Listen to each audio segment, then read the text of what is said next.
Malam terakhir di Studio 3. Gedung bioskop Cendana berdiri di sudut jalan protokol kota, bangunan tua yang tetap ramai meski pusat hiburan modern telah menjamur di mana-mana. Malam itu, pemutaran film terakhir di Studio 3 hampir usai. Jam menunjukkan pukul 23.47, layar masih menyala dengan adegan penutup, dan sebagian besar penonton mulai meraih barang mereka, bersiap meninggalkan kursi empuk yang sudah mereka duduki hampir 2 jam. Namun, di lorong belakang gedung, sebuah peristiwa kecil yang nyaris tak terdengar telah terjadi. Pintu darurat di sisi barat gedung, yang seharusnya hanya bisa dibuka dari dalam, terbuka perlahan. Tidak ada alarm. Tidak ada teriakan. Hanya suara engsel tua yang berdecit pelan, tertelan oleh musik penutup film. Kamera pengawas di lorong itu mati sejak sore karena gangguan listrik yang belum sempat diperbaiki pihak pengelola. 5 menit kemudian, saat lampu studio menyala penuh dan penonton beranjak keluar, seorang petugas kebersihan menemukan sesuatu yang tidak seharusnya ada di sana. Di balik deretan kursi paling belakang, tubuh Rudi Hartawan, 42 tahun, manajer operasional gedung bioskop itu, tergeletak tak bernyawa. Tidak ada darah berceceran. Tidak ada luka mencolok. Hanya wajah yang membiru dan ekspresi terkejut. Seolah kematian datang terlalu cepat untuk sempat disadari. Polisi tiba 30 menit kemudian. Area bioskop langsung ditutup. Penonton yang baru saja tertawa dan bertepuk tangan kini harus dimintai keterangan satu persatu. Semua tampak bingung. Tidak ada yang merasa melihat sesuatu mencurigakan. Tidak ada keributan selama film berlangsung. Studio 3 berjalan seperti malam-malam sebelumnya. Keesokan paginya, Detektif Arya Pratama berdiri di depan pintu darurat yang sama. Pria itu dikenal di kepolisian sebagai penyelidik yang lebih banyak memperhatikan detail kecil dibanding kesaksian emosional. Baginya, kejahatan hampir selalu meninggalkan jejak pada hal-hal yang dianggap sepele. Ia memperhatikan engsel pintu, bekas goresan tipis di pinggir logam, dan satu hal yang langsung menarik perhatiannya, arah bukaan pintu. Pintu darurat itu jelas dirancang untuk dibuka dari dalam, dengan tuas pengaman satu arah. Namun bekas tekanan menunjukkan pintu itu dibuka dari luar. Sesuatu yang, secara teknis, tidak mungkin dilakukan tanpa alat atau pengetahuan khusus tentang mekanisme penguncinya. Arya kemudian berjalan ke dalam Studio 3. Ia menghitung jarak dari pintu darurat ke kursi tempat korban ditemukan. Jaraknya tidak dekat, namun cukup untuk ditempuh dalam gelap, tanpa menarik perhatian, jika seseorang tahu persis kapan harus bergerak. Waktu kematian korban diperkirakan sekitar 5 menit sebelum film berakhir, saat perhatian seluruh ruangan tertuju pada layar. Lebih aneh lagi, ponsel dan dompet korban masih ada. Tidak ada tanda perampokan. Tidak ada motif yang langsung terlihat. Rudi Hartawan dikenal sebagai manajer yang tegas namun jarang berselisih terbuka dengan karyawan maupun pengunjung. Di ruang keamanan, Arya menemukan fakta lain yang mengganggu pikirannya. Log akses menunjukkan bahwa hanya 3 orang yang mengetahui secara detail kondisi pintu darurat tersebut. Kepala teknisi, supervisor keamanan, dan Rudi sendiri. Namun, Arya tidak tertarik pada daftar itu terlebih dahulu. Perhatiannya justru tertuju pada daftar penonton malam itu, sebuah data yang jarang dianggap penting dalam kasus pembunuhan. Baginya, pembunuh bukan selalu orang yang punya alasan paling jelas. Terkadang, pelaku adalah orang yang keberadaannya dianggap paling tidak relevan.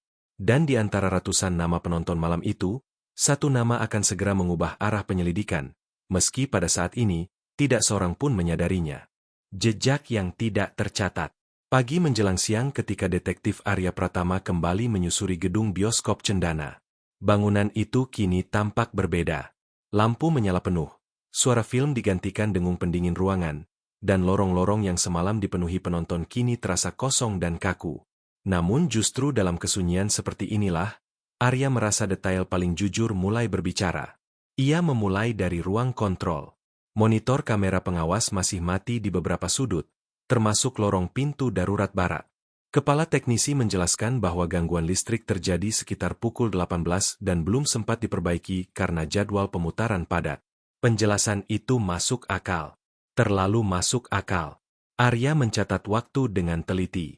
Gangguan listrik terjadi jauh sebelum korban ditemukan. Artinya, siapapun yang memanfaatkan titik buta kamera sudah mengetahui kondisi itu sejak awal malam. Ini bukan tindakan spontan, melainkan sesuatu yang dipersiapkan. Ia lalu memeriksa ulang pintu darurat. Tidak ada alat tertinggal. Tidak ada kerusakan kasar. Mekanisme pengunci tampak utuh. Namun tuas pengaman menunjukkan bekas tekanan tidak wajar. Seseorang membuka pintu itu tanpa merusaknya. Seolah tahu titik lemah sistemnya. Pengetahuan yang tidak dimiliki orang sembarangan. Namun Arya tidak langsung mengarah pada staf teknis. Di ruang administrasi, ia meminta data lengkap penonton Studio 3 pada pemutaran terakhir. Ratusan nama tertera, sebagian besar pembelian daring, sisanya pembelian langsung. Arya tidak mencari wajah mencurigakan, melainkan pola. Jam pembelian tiket, nomor kursi, waktu masuk studio. Perhatiannya tertuju pada 3 tiket yang dibeli secara langsung di loket sekitar pukul 22.10, hanya 30 menit sebelum film dimulai. Ketiganya memilih kursi di baris belakang, tidak jauh dari tempat korban ditemukan. Tidak ada yang aneh tentang itu, kecuali satu detail kecil.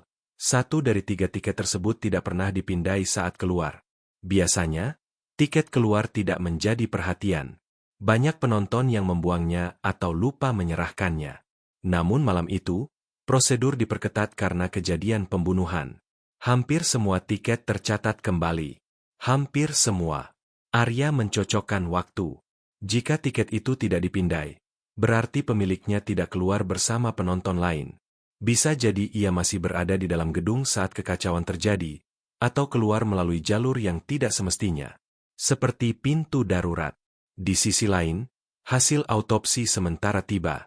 Penyebab kematian Rudi Hartawan adalah kekurangan oksigen akibat tekanan kuat di leher, dilakukan dengan cepat dan presisi. Tidak ada tanda perlawanan berarti. Korban kemungkinan mengenal atau setidaknya tidak mencurigai orang yang mendekatinya. Ini membuat lingkaran tersangka semakin sempit, sekaligus semakin membingungkan. Jika pelaku adalah orang dalam, mengapa harus menggunakan pintu darurat dan menyusup seperti penonton biasa? Jika pelaku adalah penonton, bagaimana ia tahu waktu yang tepat, lokasi yang minim pengawasan, dan cara membuka pintu dari luar? Arya kembali ke Studio 3. Ia duduk di salah satu kursi belakang, mencoba merasakan situasi malam kejadian. Saat film hampir berakhir, perhatian penonton terfokus penuh. Cahaya minim. Suara musik penutup cukup keras untuk menutupi langkah seseorang. Dalam kondisi seperti itu, satu gerakan cepat di baris belakang hampir mustahil terlihat. Ia memperhatikan jarak antar kursi, sudut pandang, dan jalur tercepat menuju pintu darurat. Semua terasa terlalu rapi untuk disebut kebetulan. Lalu Arya menyadari satu hal yang sebelumnya terlewat. Korban tidak seharusnya berada di dalam studio saat film hampir selesai. Sebagai manajer operasional, Rudi biasanya berada di ruang kontrol atau kantor depan pada jam tersebut. Tidak ada alasan rutin baginya untuk duduk di baris belakang Studio 3. Kecuali seseorang memintanya datang. Seseorang yang tahu kebiasaan korban. Seseorang yang tahu pintu darurat bisa dimanfaatkan. Dan seseorang yang keberadaannya malam itu tampak biasa saja, nyaris tak diperhatikan. Arya menutup catatannya perlahan. Ia belum tahu siapa pelakunya, tapi kini ia yakin satu hal. Pembunuhan ini tidak terjadi karena kebencian spontan, melainkan karena kesempatan yang dirancang dengan sabar. Satu sosok yang selama ini berada di pinggir penyelidikan akan mulai terlihat lebih jelas, meski tetap tampak sebagai orang yang paling tidak mungkin dicurigai. Orang yang terlalu biasa. Hari ketiga setelah kejadian, gedung bioskop Cendana kembali dibuka sebagian. Studio selain Studio 3 beroperasi dengan pembatasan, sementara garis polisi masih membentang di beberapa lorong belakang. Bagi pengunjung, ini hanyalah gangguan sementara. Bagi detektif Arya Pratama, kembalinya aktivitas justru memberi kesempatan melihat sesuatu yang sebelumnya tersembunyi. Ia berdiri di dekat area loket, mengamati arus orang datang dan pergi. Tidak sebagai penyelidik yang mengintimidasi, melainkan sebagai pengamat yang membiarkan rutinitas berjalan apa adanya. Dalam keramaian, perilaku alami sulit disembunyikan. Perhatiannya tertuju pada Dimas Prasetyo, petugas loket berusia 26 tahun. Pria itu bukan tersangka utama. Namanya bahkan nyaris tak disebut dalam laporan awal. Dimas hanyalah wajah biasa di balik kaca loket. Seseorang yang tugasnya menjual tiket, mencetak struk, lalu melayani antrean berikutnya. Namun justru karena itu, Arya mengamatinya lebih lama. Data menunjukkan bahwa 3 tiket yang dibeli mendekati jam pemutaran terakhir dijual oleh loket yang sama. Loket tempat Dimas bertugas. Pembelian cepat, tanpa pemesanan daring, dan pembayaran tunai. Hal biasa, kecuali satu detail. Nomor kursi yang dipilih berada di zona yang jarang direkomendasikan petugas loket karena jaraknya yang dekat dengan pintu darurat dan sudut pandang yang agak terhalang. Arya meminta rekaman kamera depan loket. Di sana terlihat Dimas melayani 3 pembeli berturut-turut. Wajah pembeli tidak terlalu jelas, tertutup topi dan masker, sesuatu yang lazim pada malam akhir pekan. Namun ada satu momen singkat yang menarik perhatian Arya.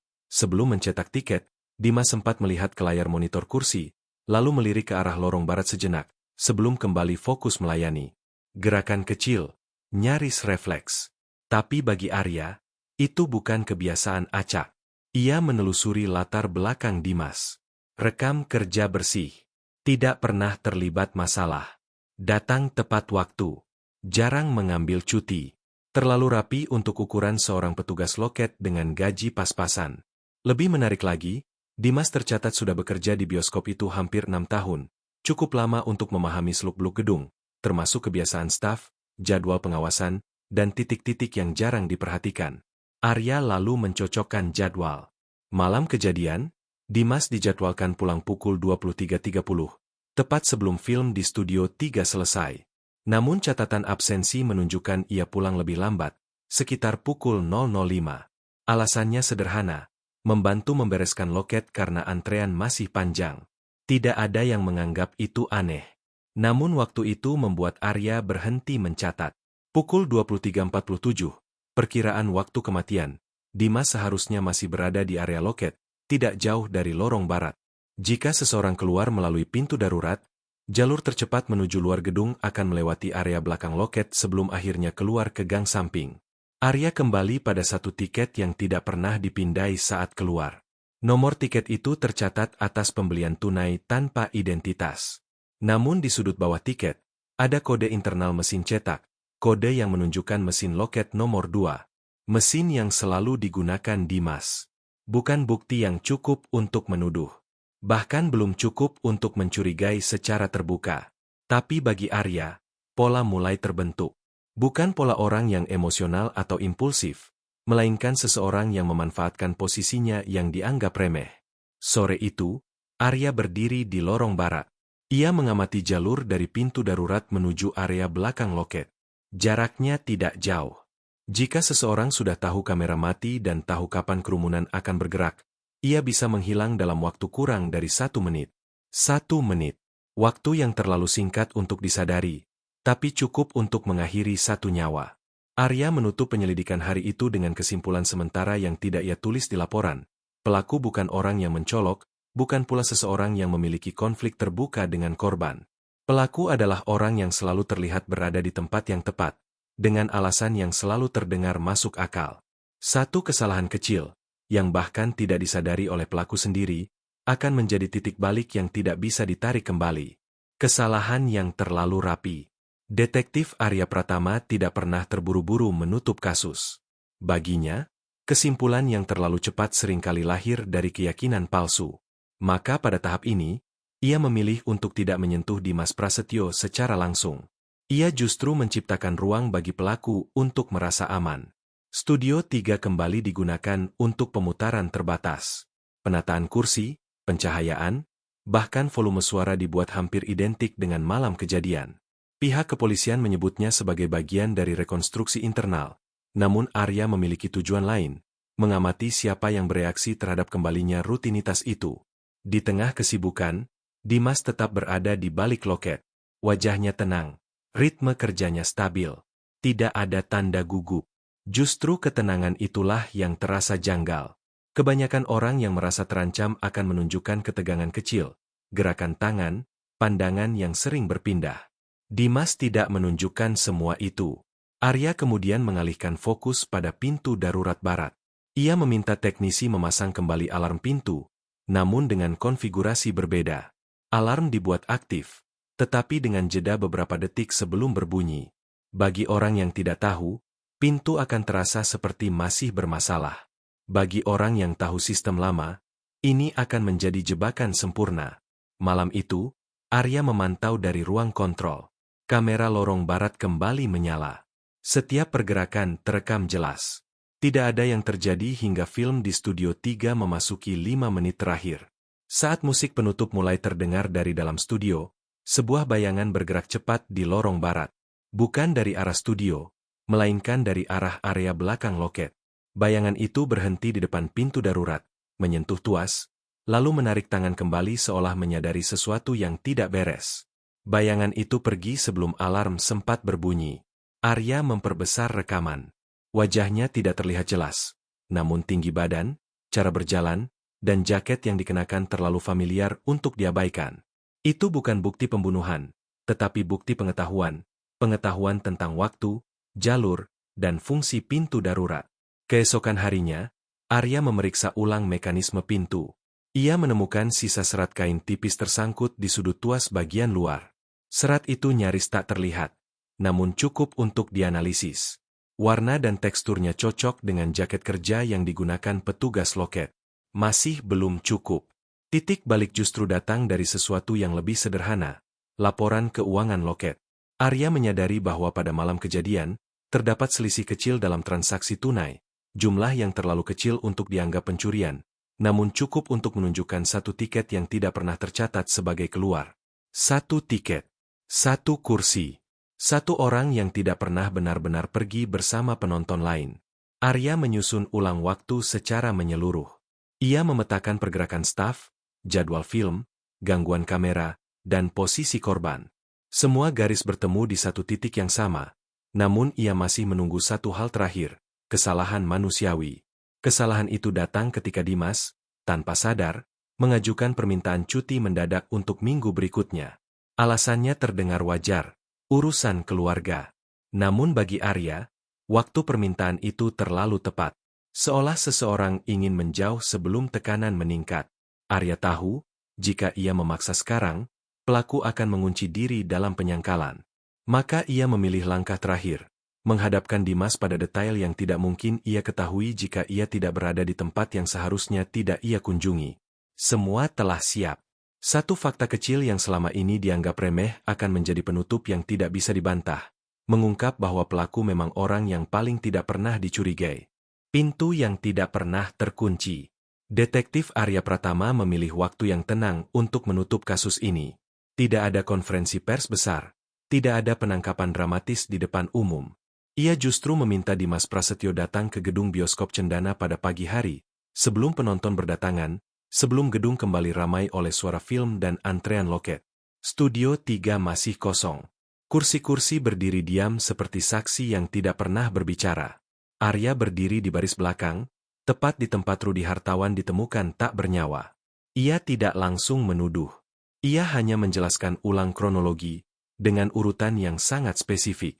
Arya menyebutkan bagaimana kamera lorong barat mati sejak sore, bagaimana pintu darurat bisa dibuka dari luar oleh orang yang tahu titik tekan mekanismenya, dan bagaimana waktu 5 menit sebelum film usai adalah satu-satunya momen di mana ratusan pasang mata teralihkan ke layar. Dimas mendengarkan dengan tenang. Terlalu tenang. Lalu Arya menyebut satu detail terakhir. Detail yang tidak pernah diumumkan ke publik. Bahwa korban tidak dipanggil melalui telepon, melainkan ditemui langsung di dalam studio, dari arah lorong belakang. Seseorang berdiri cukup dekat untuk berbisik, tanpa menarik perhatian penonton lain. Saat itulah Arya melihat perubahan kecil di wajah Dimas.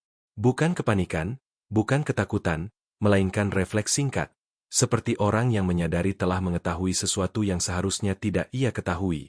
Arya tidak berhenti di situ. Ia menjelaskan bahwa tiket yang tidak pernah dipindai keluar bukanlah kesalahan sistem, melainkan keputusan.